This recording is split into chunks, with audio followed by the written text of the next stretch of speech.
powers the Honmoon. The fans. Atin ang Streak.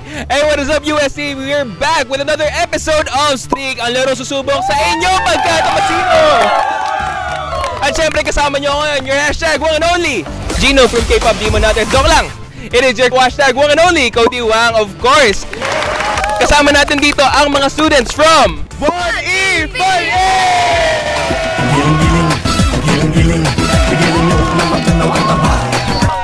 Ready sila at ready sila sa prize natin for today, which is of course a 250 gift certificate from baliktad pala Tiger Sugar. So ready na ba kayo manalo? Woo! Okay, dahil dyan mag-umpisa na tayo with our first question. Ready na? Yes! Yes! Yes, yun yung gusto ko. For our first question, which USC landmark is often featured in students' ghost stories?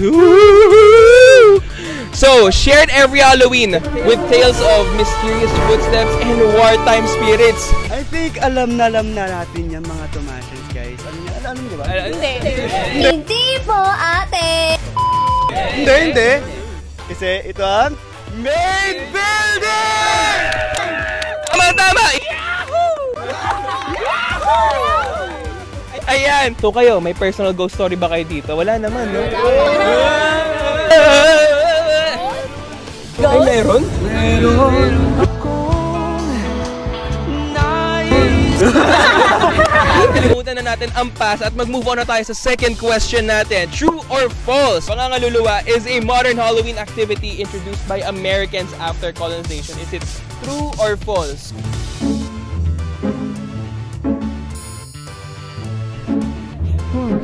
Ano ang sagot nyo? Our answer is false. Correct! Yan correct kayo dyan! Ala nyo! Good facts. For our third question, what day is also known as a commemoration of all faithfully departed?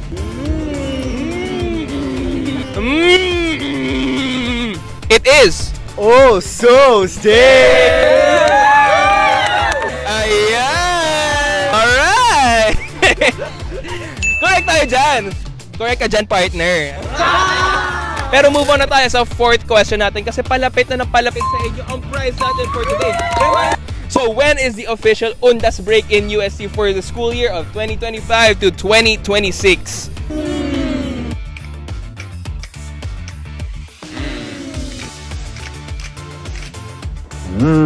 Ready na ba? May drum roll ba tayo dito? Yes. And the answer is October 22, November 4! Ayan na, last question na tayo pero medyo ibayin natin dito. For our final question, Streak Fast Talk. Ready? 3, 2, 1. Trick or treat? Treat! Ano yung iyong Halloween costume this year? Si Ken from Barbie. What is your favorite Halloween candy? Freeze Ken. One sweet treat around UST. Ako. Sabi na nga pa eh. One tip or trick na ibibigay sa fellow Tomasians mo? Study hard. Dapitan or Noval? Dapitan! Name one building in UST. Main building! Mama, a girl behind you. What is the official mascot of UST? Tiger! Medyo nakakatakot yun ah. Takot ako! Espanya or Lacson? Espanya! At ang last question natin, bakit ikaw ang next winner for this episode of Streak? Dahil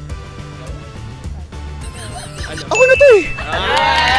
Pero dahil dyan, ikaw ang winner for this episode!